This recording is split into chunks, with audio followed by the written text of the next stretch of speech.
হতো, যৌক্তিক সময় পরিবর্তন মানুষ বলেছে প্যাচ তো একটা রেখেই দেওয়া হলো, যৌক্তিক মানে কি কতদিন সেটাও বলতে হবে। তার মানে জনগণ এখন রাজনৈতিক দলকে লায়াবল করতে শিখেছে, হয়তো থিওরিটিক্যালি বুঝেনি, কিন্তু তার মনের মধ্যে প্রশ্ন আছে, তার মনের মধ্যে যে আকাঙ্ক্ষা জেগেছে, যেটা সে মনে করে যেটা হওয়া উচিত সেটা না হতে দেখলে সে পাল্টা প্রশ্ন করতে পারছে। আমি মনে করি আমাদের ওই জায়গাতেই দাঁড়াতে হবে।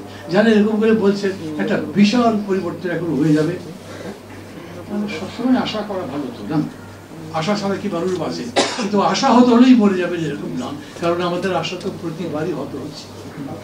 আমরা যে স্বাধীনতা যুদ্ধ থেকে শুরু করে এই পর্যন্ত যত বিশাল বিশাল আন্দোলন করেছি, তখন যে আশাগুলো চোখের সামনে ঝুলতে থাকতো, আস্তে আস্তে সেই আশা সব মরে গেছে। আমরা বেঁচে আছি না, জাতি এগোচ্ছে না, চলছি না সামনে, এরকমই ব্যাপারটা। এখনো আশাটা সামনে রেখে লড়াইটা করতে হবে, এবং সেই লড়াইটা ঠিক মতো করতে পারতে হবে। আরো একটা বিষয় বলি, সেটা হচ্ছে মানে যাদের কাছে মনে হচ্ছে এই নির্বাচনে খুব গুণগত পরিবর্তন হবে না, কিন্তু আমি মাহমুদুর রহমান মান্না কেন জানি ভাবি যে এইরকম হতে পারে। বহু জায়গাতে মার্কা পারবে না, ভালো মানুষ, গুণ মানুষ তাই পছন্দ করবে। হয়তো দেখবেন যে বড় মার্কা বিশাল বিশাল মিছিল করছে, কিন্তু ভোট পাচ্ছে যার অনেক বড় মিছিল হয় নাই, কিন্তু লোকে মনে করে এই লোকটা ভালো, তাকে ভোট দিয়ে দেবে। উনি জিতবেন কিনা তাও আমি বলছি না, কিন্তু ভোটের ব্যবধান যে হবে সেটা আমার এতদিনকার অভিজ্ঞতা, আমার সিক্স সেন্স পেছন দিকে আমাকে বলছে এই পরিবর্তনটা হবে। আমি নিজে এইরকম জিনিস দেখছি। I M a very small man, honestly. আমি কিন্তু কোনো বিনয় করছি না। আমি মনে করি না যে আমি দেশের বিশাল একজন নেতা, আমি খুব একজন জ্ঞানী লোক, আমি অসম সাহসী একজন বীর, এগুলো বোগাস।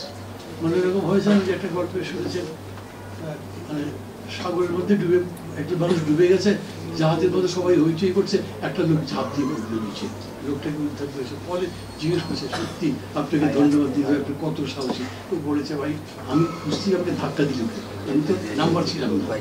আমার বিষয়টা হচ্ছে দেখছি যা, যখন জানতে পারছি না তখন বলছি, তখন আমার হিসাবের মধ্যে থাকছে না আমার কি পরিবর্তন হবে, আমি বলছি, এখনো বলি তাই।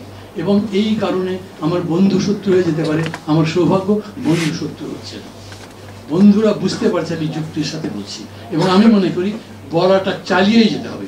আমি ডক্টর ইউনূসকে খুব সাপোর্ট করি, যখন উনি বলেন আপনাদের কথা বলেন, যা বলতে চান তা বলে, আমাকে সমালোচনা করতে চান সমালোচনা করেন, নাহলে আমি ভালোভাবে শিখবো কিরকম করে। উনি যদি কথা বানিয়েও বলেন তবু কথাটা ভালো, অতএব কথাটা বলতে হবে। এবং সেই কথাই আমি বলছি, মানুষকে তো এখন সিদ্ধান্ত নিতে হবে। নির্বাচন খুব ভালো হওয়া দরকার, আমি তো মানি, সবাই মানি, কথাও বলতেছে। তারপরে বলা হয়েছে যৌক্তিক সময় পরে নির্বাচন।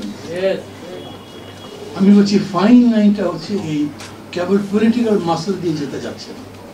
যদি জেতা যেত তাহলে 3 মাস 3 মাসই হতো, 6 মাস 6 মাস পথের কথা বলছি।